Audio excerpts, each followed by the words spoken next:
Hey everyone, नमस्कार। स्वागत है आपका अपने YouTube चैनल संध्या कंप्यूटर क्लासेस। मैं श्रवण कुमार एक बार फिर से आप सभी का आपके अपने YouTube प्लेटफॉर्म पे स्वागत करता हूं।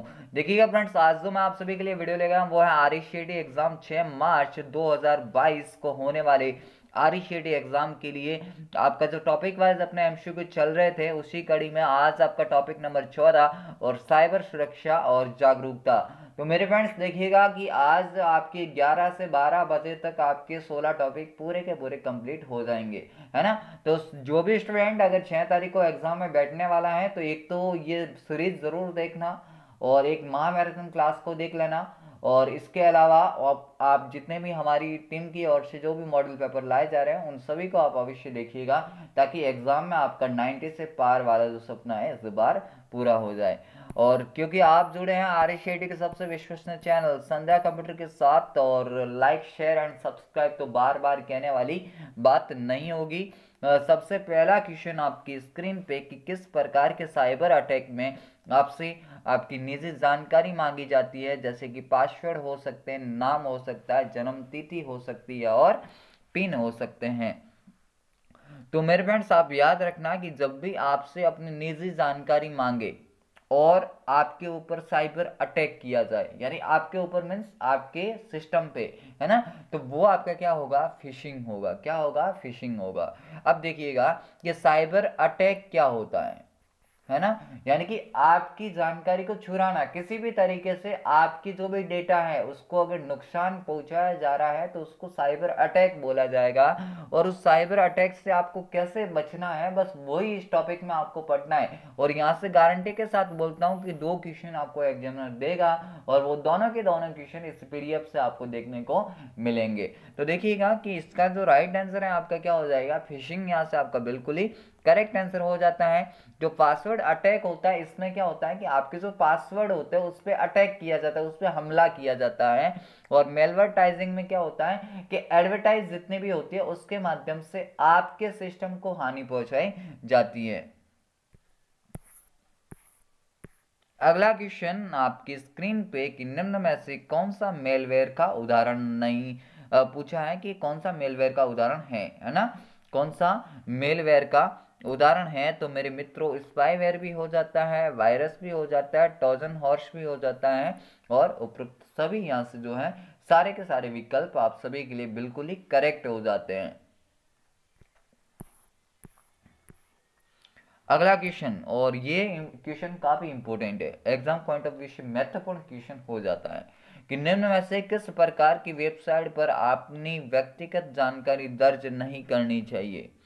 तो देखिएगा, आपने अगर नॉर्मल भी थोड़ा बहुत भी आपने पढ़ा होगा तो आपने याद रखा होगा कि भाई एक तो क्या नहीं होता कि ऐसी वेबसाइट जिसमें क्या नहीं होता, HTTP ऐसे नहीं होता और उसमें पैडलॉक नहीं होता, तो उन दोनों के साथ आप अपनी निजी जानकारी को कभी भी शेयर नहीं करेंगे। यानी कि पैडलॉक उसमें होना चाहिए और आपका HTTPS सिक्योर वाली होगी, तभी आप अपनी निजी जानकारी को वापस शेयर करोगे। ये जो HTTP जब मैंने आपको पढ़ाया था ना, तो बोला था कि HTTP का पूरा नाम हाइपर टेक्स्ट ट्रांसफर प्रोटोकॉल होता है, और इसमें जब ये S पीछे जुड़ जाता है तो कभी कभार तो S का सीधा पूरा नाम पूछा जाता है, तो इसका S का मीन्स ही होता है सिक्योर, यानी आपकी सुरक्षा कर रहा है। तो आपको हमेशा ऐसी वेबसाइट के साथ में अपनी निजी जानकारी दर्ज करनी होती है जिसमें पैडलॉक होता है और जो है HTTPS होता है, यानी सिक्योर वेबसाइट होती है।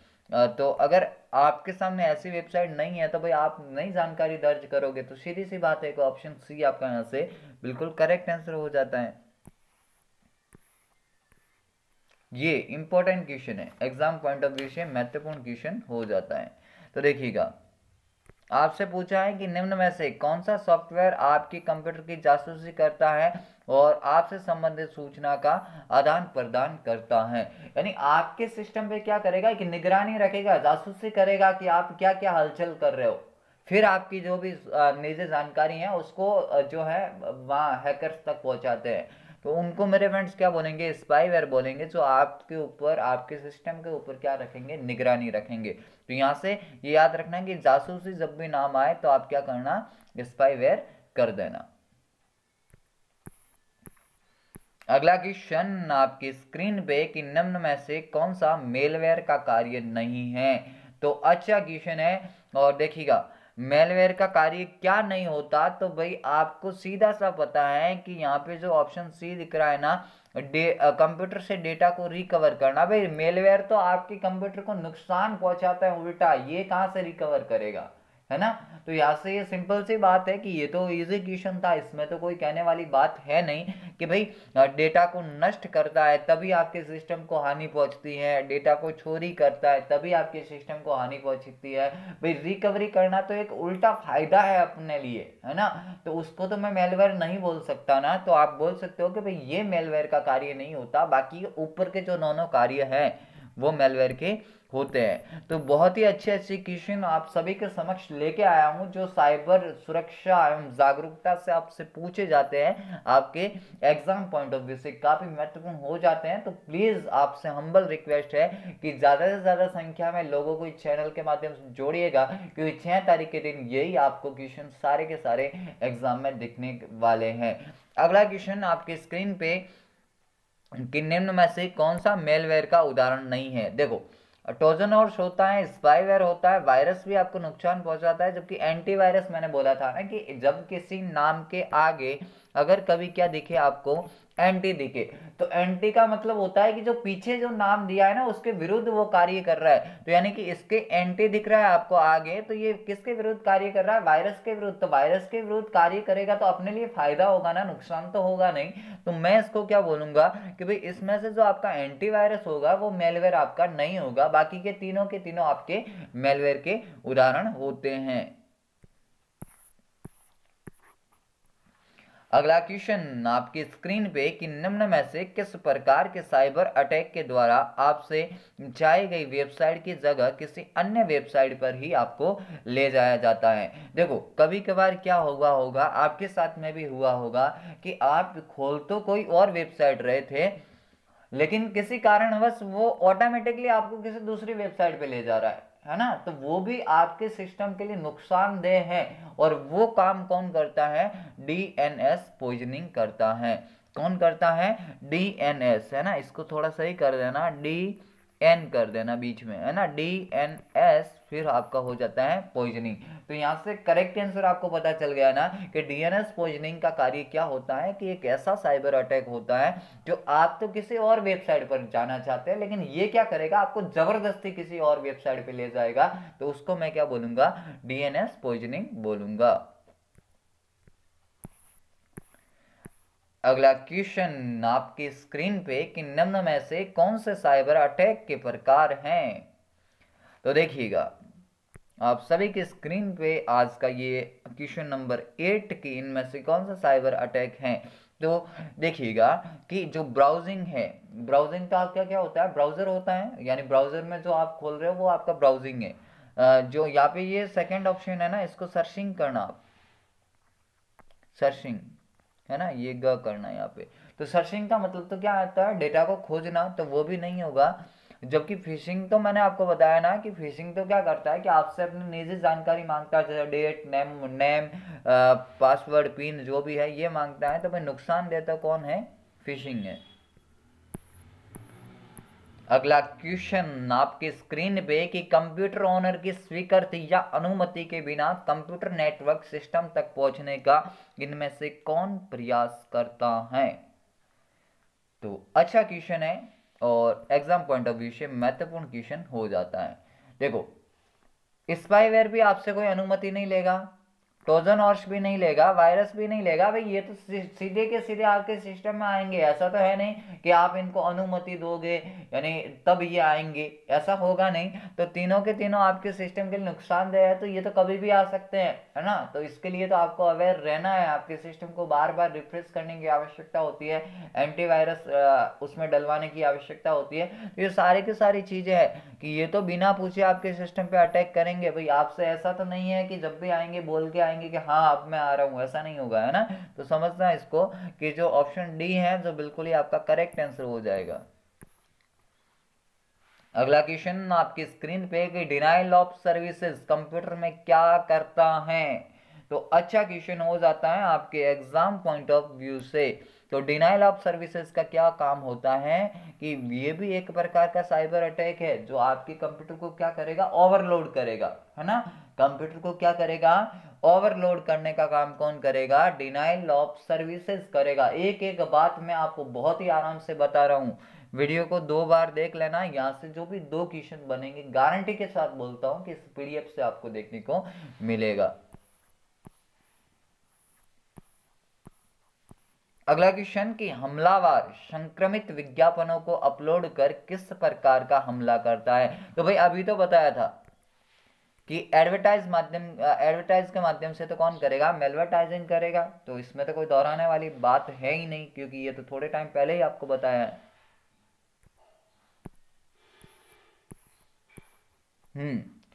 अगला क्वेश्चन आपकी स्क्रीन पे कि वेबसाइट पर विश्वास का प्रतीक होता है, यानी इनमें से कौन सा वेबसाइट के लिए एक विश्वास का प्रतीक होगा, तो उनको तो हम क्या बोलेंगे, ट्रस्ट सील बोलेंगे। मैंने पहले भी बोला था कि ट्रस्ट सील हो सकता है या फिर उसको आप सिक्योर सील भी बोल सकते हैं, है ना।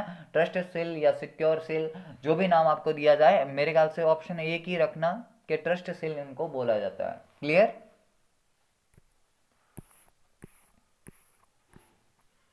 अगला क्वेश्चन आपकी स्क्रीन पे एक चीज और याद रखना कि आपकी जो ट्रस्ट सील होती है उनके प्रकार तो हालांकि मैंने मॉडल पेपर में बताए हैं, लेकिन अभी लगे हाथ बता देते हैं, ज़्यादा टाइम तो नहीं है अपने पास में।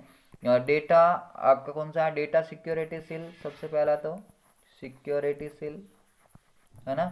और एक आपका हो जाता है बिजनेस वेरीफाइड या बिजनेस प्रैक्टिस जो भी है, बिजनेस वेरीफाइड। और एक आपकी होती है प्राइवेसी सील, है ना। तो इन तीनों के बारे में पता रखना कि ये तीनों की तीनों आपकी क्या होती है, ट्रस्ट सील के प्रकार होते हैं। अगला क्वेश्चन आपकी स्क्रीन पे कि आईएसओ का पूरा नाम क्या है। तो मेरे फ्रेंड्स इंपॉर्टेंट क्वेश्चन हो जाता है, international organisation for standardisation. आपका यहाँ से बिल्कुल ही करेक्ट आंसर हो जाता है, यानी कि ये वाला ऑप्शन ए। इस क्वेश्चन को स्टार लगा दीजिए, मैं अभी भी बोल रहा हूँ स्टार लगा दीजिए, क्योंकि ये क्वेश्चन आपको, मेरी प्रबल इच्छा है कि मैं जो 2 से 3 क्वेश्चन आपको बताऊंगा ना 100% वही आने वाले हैं, है ना। अब देखो हालांकि सारे इंपॉर्टेंट है, लेकिन मेरे को जो लग रहा है वो मैं बता रहा हूँ। ऐसा नहीं है कि जो 3 आपको बता रहा हूँ केवल वही पढ़ के जाना है, पढ़ना सारे हैं, कोई भी क्वेश्चन आ सकता है, लेकिन मैं अगर मेरी ओर से बताऊँ तो ये मेरे को इंपॉर्टेंट लग रहा है कि अंतरराष्ट्रीय साइबर सुरक्षा का जो मानदंड है वो आपका कौन सा है। तो आप बोलेंगे 27001 जो है आपका, यहां से बिल्कुल ही करेक्ट आंसर हो जाता है।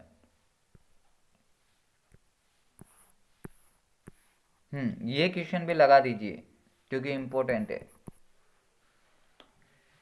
और इस क्वेश्चन में आपसे बोला है कि भारत में साइबर अपराध और इलेक्ट्रॉनिक कॉमर्स से संबंधित कानून किस में है। तो 2000 में ही है वो, तो आईटी एक्ट 2000 के अंदर ही आते हैं आपके कौन कौन से, साइबर अपराध और इलेक्ट्रॉनिक कॉमर्स, यहाँ पे कॉमर्स करना। अगला क्वेश्चन कि कंप्यूटर स्रोत कोड के साथ छेड़छाड़ करना किस प्रकार की धारा है। तो मैंने पहले भी बोला है आप सभी से कि जितनी भी धाराएं हैं आपसे पूछी जा सकती हैं, है ना, आपसे पूछी जा सकती है जितनी भी धाराएं हैं। तो 65 तो आपकी क्या है, कंप्यूटर स्रोत कोड के साथ में छेड़छाड़ करना। और 66 आपकी क्या हो जाती है, hacking and cracking. 66 hacking and cracking आपकी हो जाती हैं। और 67 जो है वो आप सभी के लिए हो जाती हैं इलेक्ट्रॉनिक रूप से अश्लील छापना।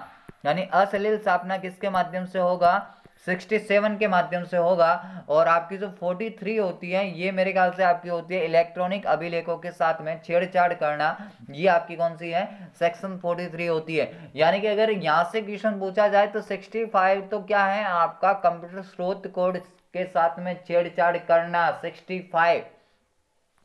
66 आपका हो जाता है हैकिंग एंड क्रैकिंग। और 67 आपका हो जाता है कि इलेक्ट्रॉनिक रूप से अश्लील जानकारी छापना। और 43 आपका हो जाता है इलेक्ट्रॉनिक अभिलेखों के साथ में छेड़छाड़ करना। अगर एग्जामिनर आप सबको फंसाना चाहेगा तो एक क्वेश्चन यहाँ से कंपलसरी बनने वाला है, क्योंकि जब टफ से टफ क्वेश्चन देता है तो फिर ये जो है ना, ये चारों धाराएं इनमें से आपको एक क्वेश्चन देखने को मिलेगा। तो अवेयर रहना, इनको कम से कम पढ़ के जाना। अगर पूछा जाता है तो अच्छी बात है, और नहीं पूछा जाता है तो भाई आपके लिए तो बहुत ही अच्छी बात होगी। अगला क्वेश्चन आपकी स्क्रीन पे कि निम्न में से कौन सा मेलिंग शिष्टाचार के रूप में जाना जाता है ना, कौन सा माना जाता है या जाना जाता है, कुछ भी बोल दो, है ना। और यहां से जो है ना, ये आपको ऑप्शन सी जो दिख रहा है ना कि रिप्लाई ऑल, रिप्लाई ऑल का प्रयोग करना, ये अधिक प्रयोग करना आपका क्या है, मेलिंग शिष्टाचार है ना। तो ये ऑप्शन सी। अगला क्वेश्चन इंपॉर्टेंट क्वेश्चन, और स्टार लगा दीजिएगा, इस बार पूछा जाने वाला क्वेश्चन है कि भारतीय आईटी अधिनियम 2000 नियम के किस क्षेत्र को नियंत्रित करने के लिए बनाए गए हैं। तो वो आपके आईटी सेक्टर को बनाने के लिए बनाए गए हैं, यानी कि सूचना प्रौद्योगिकी के लिए इनको विकसित किया गया है। किसको, भारतीय आईटी अधिनियम 2000 को। अगला क्वेश्चन, और ये क्वेश्चन तो पिछली बार पूछा था, तो इस बार तो पूछे जाने की संभावना थोड़ी कम रह जाती है, फिर भी अगर पूछा जाता है तो अवेयर रहना कि एक मजबूत पासवर्ड होता है। तो भाई मेरे उसमें क्या होता है कि 8 वर्ण भी हो सकते हैं, अक्षर भी हो सकते हैं, संख्याएं भी हो सकती हैं, और वर्षों का संयोजन जो भी है, आपके कुछ संकेत हो सकते हैं, ये सारे सिंबल है, ये सारे के सारे इसमें आ जाते हैं। तो ऑप्शन सी जो है आपका बिल्कुल ही करेक्ट आंसर हो जाता है। हो सकता है ये क्वेश्चन ऐसे पूछे, हो सकता है कोई आपको एग्जाम्पल देके पूछे।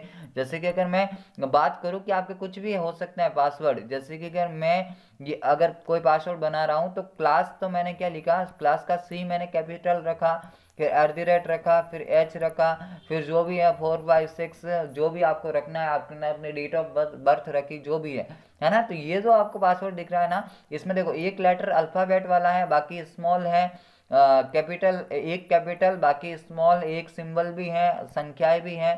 तो ये सारी के सारी, तो इस प्रकार का जो पासवर्ड होगा आपके लिए कैसा होगा, एक स्ट्रॉन्ग पासवर्ड का उदाहरण होगा। अगला क्वेश्चन आपकी स्क्रीन पे कि निम्न में से कौन सा असली सुरक्षा और प्राइवेसी रिस्क का उदाहरण नहीं है। तो फिर आप बोलेंगे कि सर जो हैकर्स होता है वो नहीं होता, बाकी तो फिर भी होते हैं, है ना, बाकी तो फिर भी होते हैं, और हैकर्स आपका नहीं होता है। तो ऑप्शन ए जो है आपका यहाँ से बिल्कुल ही करेक्ट आंसर हो जाता है। आप देखो एक क्वेश्चन मेरे माइंड में आ रहा है कि एक तो धारा आपकी हो जाती है 406, एक होती है 420, ये दो धाराएं आप मेरे ख्याल से मैंने आपको नहीं बताई है। तो देखो जो 406 है वो तो क्या है, विश्वासघात का अपराध, विश्वासघात का अपराध, ये कौन सी है 406। कभी आपसे पूछता है 420 तो धोखाधड़ी, धोखाधड़ी, है ना, धोखाधड़ी, बेईमानी, बोगस वेबसाइट, साइबर धोखाधड़ी, ये जो है सारे के सारे 420 में आएंगे। और विश्वासघात का जो अपराध है वो किस में आएगा, 406 के अंदर आपको देखने को मिलेगा। तो ये थे आज के अपने टॉप मोस्ट 20 क्वेश्चन जो आपको 14 टॉपिक से पूछे जाने वाले हैं। यहाँ से 2 क्वेश्चन कंपलसरी बनने वाले हैं, तो पूरे के पूरे 20 क्वेश्चन है, बहुत ही आराम से बताया। फिर भी अगर कोई क्वेश्चन बचता है तो मॉडल पेपर के थ्रू आपको देखने को मिल जाएगा। तो आशा है, उम्मीद है कि वीडियो काफी पसंद आया होगा। अगर वीडियो पसंद आया तो प्लीज ज्यादा से ज्यादा इसको फॉरवर्ड कीजिएगा, और सेशन को लाइक शेयर करिएगा। और अगर पहली बार विजिट किया तो प्लीज आपसे हम्बल रिक्वेस्ट है कि चैनल को सब्सक्राइब करके बेल आइकन को क्लिक जरूर कीजिएगा। तो आज ही के दिन आपका जो है चैप्टर पूरे कंप्लीट करवाने वाला हूं। इसके बाद लगेगी आपकी RECET एक्सप्रेस, यानी कि उसके अंदर आपको जो है डे बाय डे बहुत सारी एक्सप्रेस देखने को मिलेगी, यानी जिसने भी उसने एक्सप्रेस की सवारी कर ली वो RECET एग्जाम में 90% से पार जाएगा। और एक और जानकारी दे देता हूं कि 5 तारीख के दिन RECET का महाभंडारा नाम से बहुत ही बड़ी सीरीज लेके आने वाला हूं, जो आपके एग्जाम पॉइंट ऑफ व्यू से काफी महत्वपूर्ण होगी। तो उम्मीद है कि आप हमारी उम्मीदों पे खरा उतरेंगे कि इस बार आप करेंगे एक विश्वसनीय चैनल के साथ में RECET में 90 से पार। अभी के लिए इतना ही, मिलूंगा 15 और 16 टॉपिक के साथ। तब तक के लिए जय हिंद, वंदे मातरम, जय भारत।